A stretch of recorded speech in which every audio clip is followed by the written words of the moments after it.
have thought that a reboot of a 50-year-old video game console would live rent-free in so many people's heads, and it hasn't even come out yet? Let's unpack the hysteria and find out what the heck is going on this episode of It's All Doug in Games.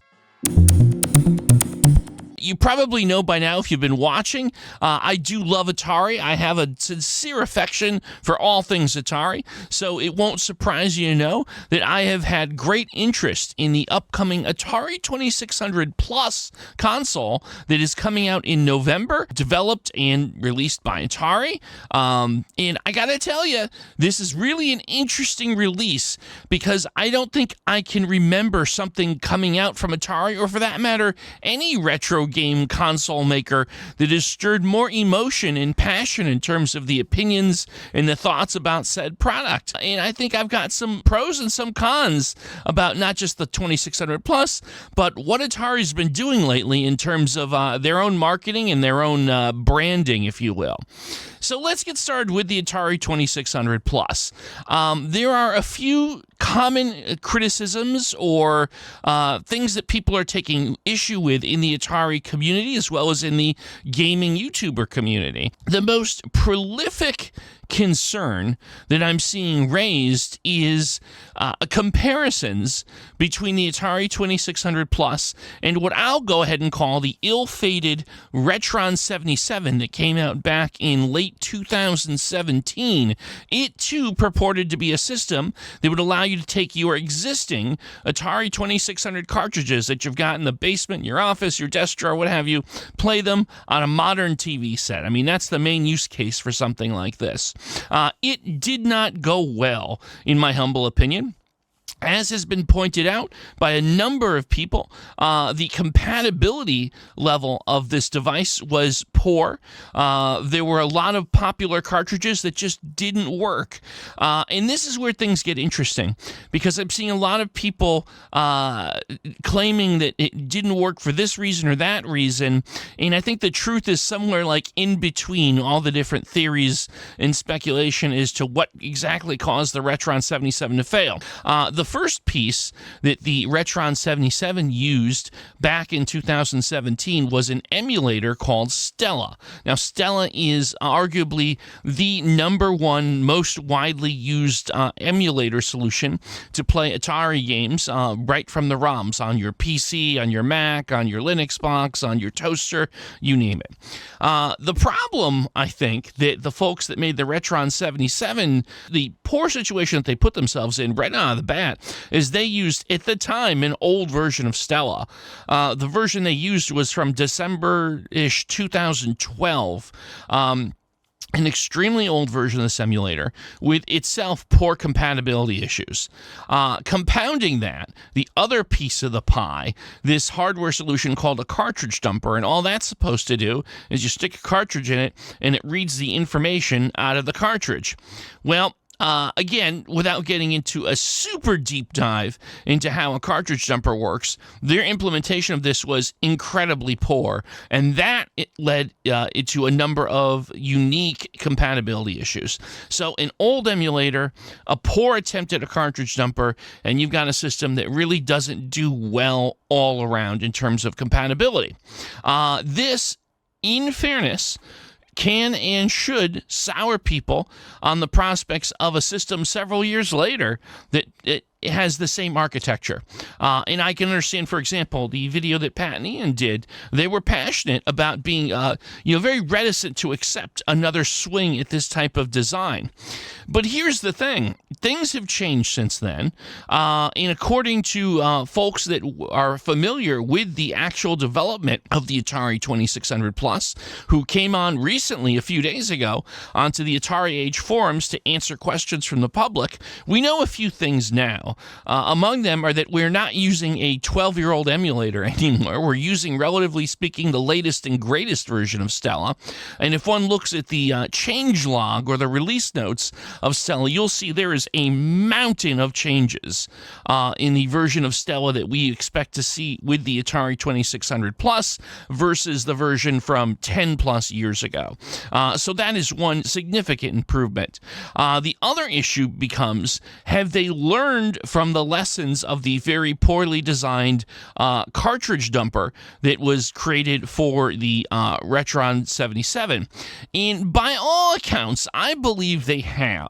Breaking news, relatively speaking, in the last few days, engineers from the development of the Atari 2600 shared some technical information, including some of the specifics of the types of cartridges that their implementation of a cartridge dumper is expected to handle. And in fairness, it handles significantly more than the Retron 77's cartridge dumper would. So, the Retron 77 sucked. The folks at Atari have actually made an attempt to learn from the lessons of that experiment, and based on the information they have shared, we should have reason to believe that many, not all, but many of the compatibility issues of the Retron 77 will not necessarily carry over to the Atari 2600 Plus. Now, there are a few notable exceptions. Not every cartridge is going to work out of the gate.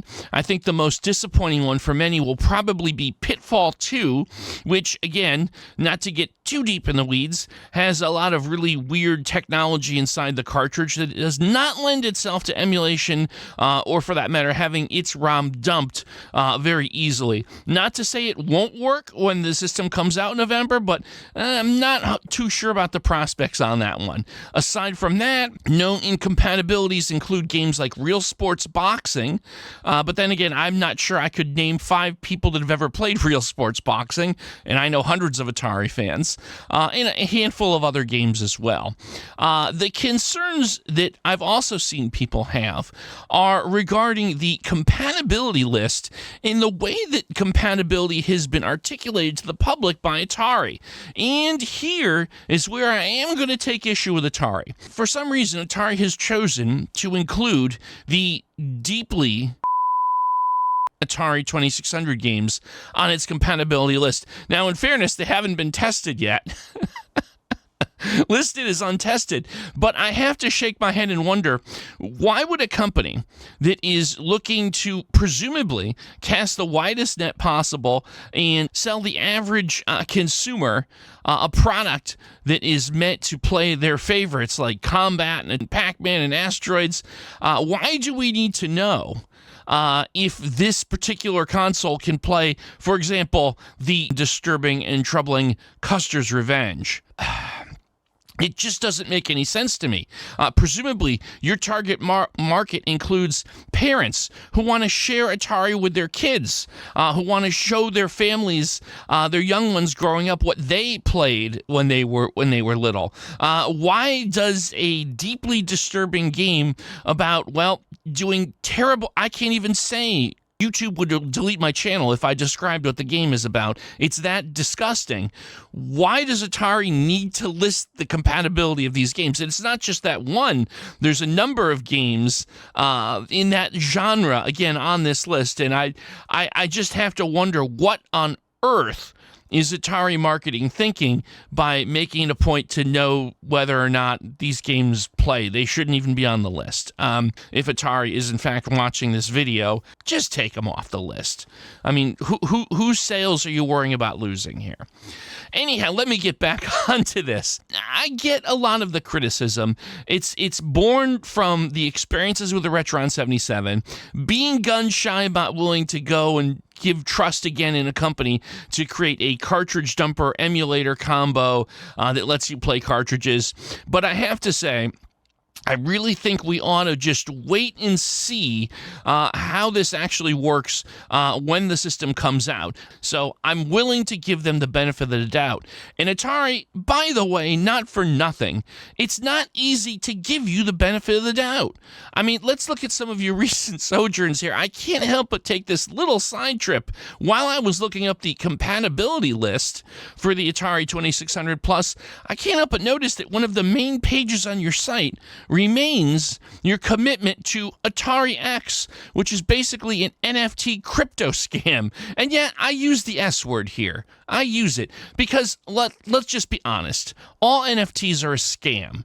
So, Atari, if you're putting yourself behind Web3 and NFTs, What were you thinking? That market is dead, and it was never legitimate to begin with. Why is it that one of the key things on the Atari.com page is a link to your NFT pursuits? It's time to just cut bait on that one. Throw it down the memory hole. Pretend it never happened. So there you have it. My assessment is this could be a cool thing. I think people need to understand, especially the folks that are criticizing it, that this is not necessarily for them. If you're concerned about the compatibility of some obscure cartridge, that there might only be 100 of them out there in the world, you're not the audience for this thing. If you're concerned about the latest and greatest homebrew games being supported or not supported on this, you're not the audience for this thing.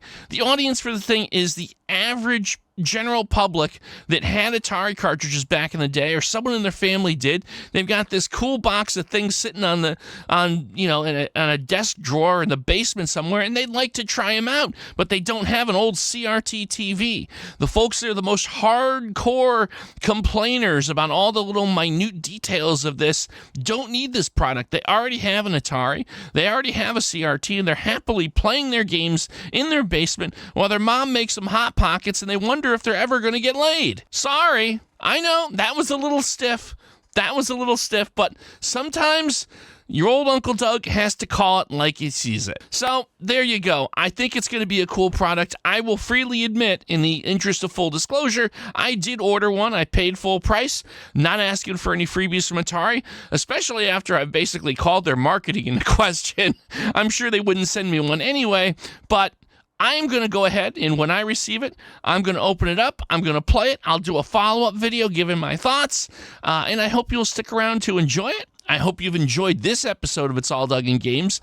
I'm really loving to hear your thoughts about this whole situation in the comments below. Let's have some constructive dialogue. Let's keep the ad hominem to a minimum, and let's keep the fun to a maximum. Well, folks, thank you again for watching. We'll see you next time on It's All Doug in Games.